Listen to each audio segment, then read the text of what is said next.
Nesse vídeo aqui a gente vai olhar para a fórmula do retângulo em ação antes de estudar analiticamente o erro que ela comete no vídeo seguinte. Vamos começar importando as bibliotecas. E aqui a gente tem a fórmula do retângulo que a gente aprendeu no vídeo passado, e ela está escrita assim de forma explícita por extenso para a gente reparar que os números que a gente tem que colocar como entrada do f são x0, x1, etc. até xn-1. Para a gente lembrar que não tem que somar junto xn, né? A gente está acostumado a usar o linspace do NumPy, que quando a gente chama linspace a, b, ele gera um array em que o primeiro elemento é o a e o último é o b. E na verdade a gente quer que o último seja um pouquinho antes do b, né? Porque o b é o próprio xn. Então o linspace ele tem uma conveniência, que é esse endpoint igual a false aqui. E então esse comando ele gera uma lista, na verdade um array L, com exatamente esses números x0 até xn-1. Essa então vai ser a minha função de calcular integral. Eu estou chamando de int r porque ela usa a fórmula do retângulo. E ela recebe uma função f, as extremidades a, b e o hzinho. Aí eu defino o n como sendo justamente b menos a sobre h, porque o h é esse cara aqui, né? B menos a sobre n. Lembrando que o n tem que ser inteiro, então no Python, se eu faço int de um número real, ele arredonda para o inteiro mais próximo. E aí a mágica está nessa última linha aqui. O que eu estou fazendo aqui? Eu especifiquei aqui na docstring da função, é como chama essa primeira linha que documenta a função. Eu especifiquei aqui que eu quero que a função f seja uma função vetorizada, ou seja, uma função que aceita como argumento, como entrada para ela, um array do NumPy, como por exemplo esse linspace aqui. E aí o que eu faço é gerar um outro array, o f de L, que vai ser o array dos f de x0 até f de xn-1, calculo a soma desse outro array, que vai dar justamente esse número aqui, e depois multiplico por b menos a sobre n. Eu estou tomando cuidado de multiplicar por b menos a sobre n e não por h, porque o h que o usuário passar para essa função int_r, pode acontecer que ele não divida exatamente o intervalo ab em partes iguais. Por exemplo, se a for igual a 0, b for igual a 1 e h for igual a 0,4, a fórmula do retângulo vai dar errado, né? A gente precisa que os intervalos sejam iguais. Então, quando eu faço essa aproximação aqui de olhar para o número inteiro mais próximo do b menos a sobre h, eu estou não só escolhendo um n inteiro, como eu também estou aproximando o h. É como se nessa linha aqui eu estivesse trocando o h por um h que de fato divide o intervalo ab em intervalos iguais, em subintervalos uniformes, né? Mas vamos prestar atenção aqui agora, nessa soma.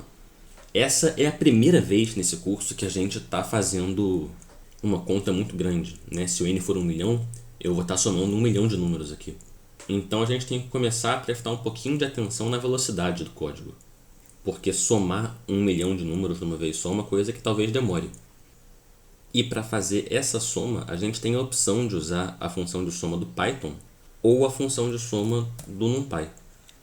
E para a gente, a diferença entre elas vai ser basicamente que a função do NumPy é mais rápida. Isso tem a ver com uma coisa que a gente já encontrou no curso e vai continuar encontrando ao longo do resto do curso, que é o fato de que quando você troca uma função, um algoritmo, um método genérico por um método específico que exige alguma coisa das entradas, geralmente você ganha alguma vantagem em troca. E a função de soma do Python, ela é muito genérica, ela aceita como entrada qualquer iterável que a gente chama, qualquer coisa que o Python consiga fazer um loop. Então pode ser uma lista, pode ser um tuple, pode ser um gerador, que é um tipo de iterável do Python, pode ser um array do NumPy, e não precisa ser uma lista de números especificamente, poderia ser uma lista de tipos customizados definidos pelo usuário que suportam uma operação customizada de soma, por exemplo. Então o Python ele é muito genérico, enquanto que o NumPy é muito específico, ele soma números e ainda por cima números que estejam organizados na memória de um jeito específico que o NumPy otimiza para conseguir fazer contas muito rápido. Então ele aceita como entrada um array do NumPy, ou então uma lista, e aí a primeira coisa que ele faz é transformar essa lista em um array. Então eu vou deixar aqui a função de soma do NumPy, e eu sugiro que vocês implementem também usando a função de soma do Python e meçam a diferença de tempo que ele leva para calcular a integral de uma função. Continuando aqui, vamos calcular uma integral. A gente definiu esse polinômio, x5 mais x menos 1. Como todo polinômio, ele tem uma primitiva fácil de calcular, né? De forma que a gente consegue calcular o valor exato da integral usando o teorema fundamental do cálculo. E aí a gente vai poder comparar essa integral que a gente vai calcular usando a fórmula do retângulo com o valor analítico, que no caso desse polinômio calculado entre 0 e 1, substituir b igual a 1 aqui, vai dar menos 1/3. E aí, fazendo a conta com a fórmula, deu menos 0,333, aí tem um erro aqui na sexta casa decimal, e depois continua um monte de 333. E aí vem outros erros a partir da 12ª casa decimal. Nada disso é coincidência, a gente vai entender isso no vídeo seguinte. Por enquanto, vamos olhar para o que aconteceria se a gente tentasse calcular essa integral usando h igual a 10 a menos 8, ao invés de h igual a 10 a menos 6, que era o valor que foi usado aqui. Vou dar Ctrl Enter aqui e ele está agora executando essa função 7 vezes para contar quanto tempo leva, e depois ele vai dividir o tempo total por 7 para dizer para a gente quanto tempo levou. Essa função aqui de cima, eu não acelerei o vídeo, ela rodou rapidinho da forma que vocês viram. Eu não tive que esperar. Do meu ponto de vista foi quase que imediato. Agora, para essa função aqui eu vou acelerar o vídeo sim, porque vai demorar um pouquinho. Tá aqui, levou quase 5 segundos para calcular cada uma das 7 vezes que ele rodou essa função. Essa função, da forma que a gente escreveu ela tem dois problemas quando o h começa a ficar pequeno demais e, portanto, o n começa a ficar grande demais, né? O primeiro problema que a gente acabou de ver é o tempo. Calcular essa integral com essa função que a gente escreveu é uma operação que a gente diz que o tempo dela tem complexidade linear. Isso quer dizer que quando eu divido h por 10 e, portanto, eu multiplico por 10 o número de subintervalos, o tempo também multiplica por 10. Então, se eu usasse h igual a 10 a menos 9, ia levar 46 segundos, mais ou menos. E quando eu substituísse h por 10 a menos 10, ia levar 400 segundos. E se a gente extrapolar essa conta, a gente vê que muito rápido começa a ficar impraticável calcular essa integral com h cada vez menor. E eu não estou nem falando do erro ainda, eu estou só falando de uma questão de recursos computacionais. Só que essa função usa um outro recurso computacional, além do tempo de uso da CPU, que é a quantidade de memória usada. Essa função, nesse caso aqui, por exemplo, em que o h é 10 a menos 6, ela aloca um array lá em cima, quando a gente olhar, aqui. Isso aqui é um array, quando h é igual a 10 a menos 6, isso aqui vai ser um array de 1 milhão de pontos. 1 milhão de números alocados na memória. E depois f de l vai ser um segundo array de 1 milhão de números. Como a gente está usando aqui o tal do ponto flutuante de precisão dupla, que precisa de 8 bytes para ser representado, esse array aqui ele vai ocupar 8 megabytes na memória, e aí esse outro aqui vai ocupar outros 8, totalizando 16 megabytes alocados na memória ao mesmo tempo. E a gente está vendo aqui que a memória também tem complexidade linear nessa função, né? Se eu multiplico n por 10, a memória que esse array vai ocupar também vai ser multiplicada por 10, porque agora eu tenho 10 milhões e não 1 milhão de números. Então vão ser 160 megabytes. Quando h for 10 a menos 8, vai dar 1.6 gigabytes de memória.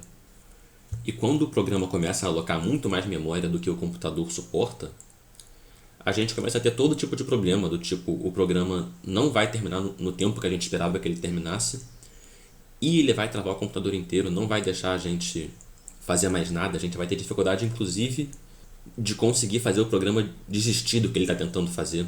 Enfim, não é uma boa ideia. Então, via de regra, alocar 10 à sexta, ou seja, 1 milhão de números na memória, é razoavelmente seguro, ou alguma coisa da ordem de 1 milhão de números na memória é razoavelmente seguro.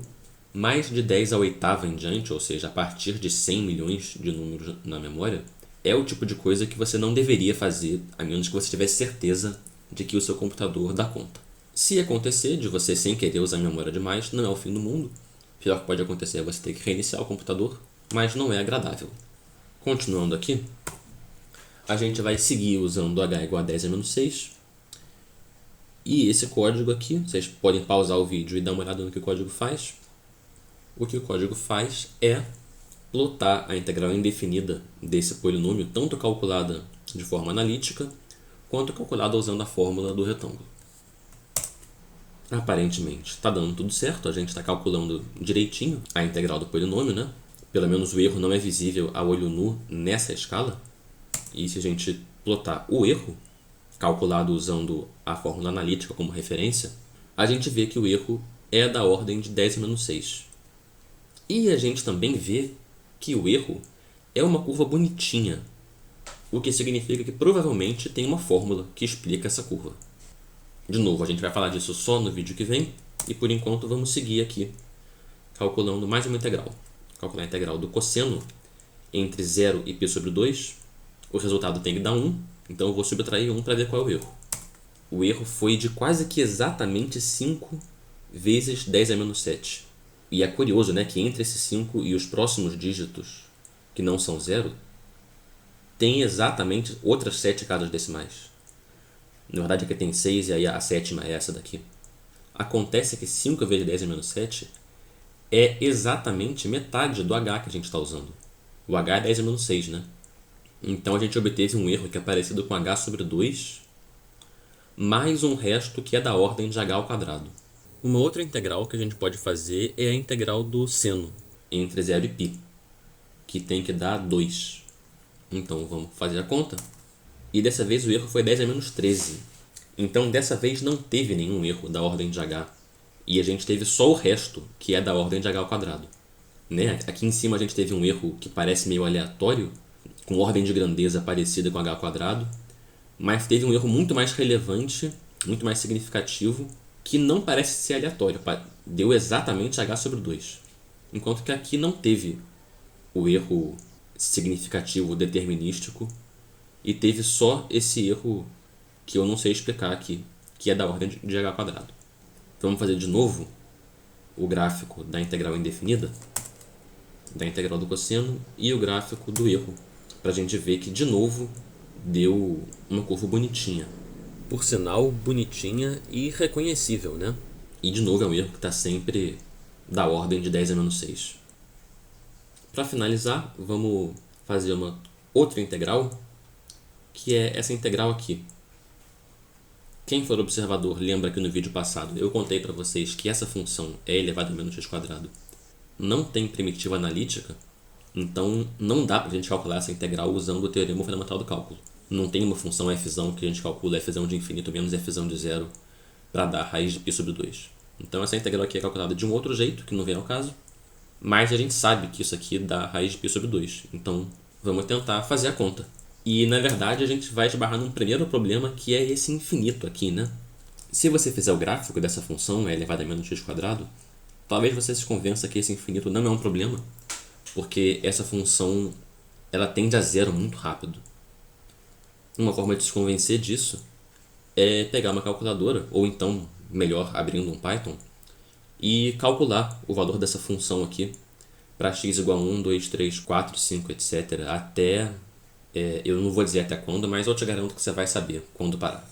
Mas enfim, eu vou calcular então a integral dessa função de 0 até 4, e eu acho que isso já vai dar uma aproximação razoável para a integral dela de 0 a infinito. E se eu pego esse valor aqui, raiz de π sobre 2, eleva ao quadrado e multiplico por 4, tem que dar π, que foi o que aconteceu aqui. Pelo menos aproximadamente, né? O erro que eu encontrei foi de 5 vezes 10 a menos 7 no valor da integral. Então a gente vai ficar por aqui. No próximo vídeo a gente vai entender da onde que vem exatamente esse erro aqui que a fórmula do retângulo comete.